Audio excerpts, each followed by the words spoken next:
ছাত্ৰ ছাত্ৰীসকল আজি আলোচনা কৰিম ক্লাছ 1ৰ 2021 চনৰ বছৰীয়া পৰীক্ষাৰ ক্লাছ 1ৰ পৰিৱেশৰ প্ৰশ্ন সমালোচনা কৰিম সবা প্ৰথমে 5টা কোশ্চেন আছে 5 মাৰ্ক এতিয়া মাৰ্কৰ কোশ্চেন 3 ঘণ্টা সময় সমুত্তৰ লিখা গৰু ৰখা ঘৰক কি বলে হাঁহে কি খায় জন্তুৰ নিজৰ কাম কি ঘৰত থকা জন্তুক কি বলে কাণেৰে নুশুনা মানুহক কি বলে 2 নম্বৰ কাক কি বুলি কোৱা হয় লিখা এটা আছে 5 মাৰ্ক দেউতাৰ গুণেকক বলা মিকাক কি বলে এইবিলাক লিখিবা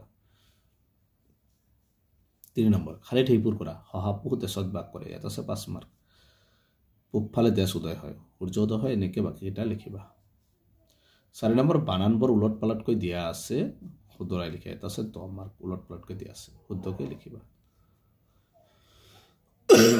5 নম্বৰ ৰামধীৰত থকা 7টা ৰঙৰ নাম লিখা এটা আছে 7 মাৰ্ক 6 নম্বৰত দিছে ইংৰাজী 7 বাৰৰ নাম লিখা ইয়াত আছে 7 মাৰ্ক অসমীয়া 12 মাহৰ নাম লিখা ইয়াত আছে 12 মাৰ্ক কাক কি বল লিখা গান গাই যিয়ে কবিতা লিখে কাপোৰ সিলাই যিয়ে দোকান দিয়ে যিয়ে দা কটাৰী কৰে যিয়ে তাৰপিছত 9 নম্বৰ কংহৰ লগত খংহ মিলোৱা তো এটা মিলাব দিছে মামা মামাৰ লগত কি হ'ব মামি তাৰপিছত আছে বৰমা লগত কি হ'ব বৰদেউতা তাৰপিছত খুৰাৰ লগত কি হ'ব খুৰী তাৰপিছত আছে মহাৰ লগত হ'ব মাহী জেঠাৰ লগত জেঠপিহি ভিনদেউৰ লগত হ'ব বাইদেউ 10 নম্বৰ মাটিৰ উপৰি ভাগত পাক কৰা 5টা প্ৰাণীৰ নাম লিখা 5 মাৰ্ক আমাৰ শৰীৰত থকা 5বিধ অংগৰ নাম লিখা এটা আছে 5 মাৰ্ক হাতৰ ভাঙা 9 নম্বৰ ইহে হিহে পিঠি হিকি আঞ্জা খুৱাই কিহে এঠিঙীয়া বগলী কঁকাল ঘূৰাই পোৱা গধূলি 13 নম্বৰ দিছে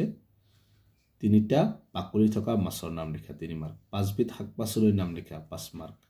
2টা ফল আৰু 3টা ফুলৰ নাম লিখা 5 মাৰ্ক এক সপ্তাহত কিমান দিন এটা আছে 1 মাৰ্ক এক দিনত কেই ঘণ্টা ঘড়ীৰ কাঁটা কেইডাল তুমি বাস কৰা ৰাজ্যখনৰ নাম কি এক বছৰত কিমান দিন আকাশত দেখা 5টা বস্তুৰ নাম লিখা 5 মাৰ্ক এইকেইটা আছিল ক্লাছ 1ৰ 2021 চনৰ পৰিৱেশৰ প্ৰশ্ন আজি ভিডিঅ'টো এইখিনি ভিডিঅ'টো লাইক কৰিবা চেনেলটো সাবস্ক্ৰাইব কৰিবা থ্যাংক ইউ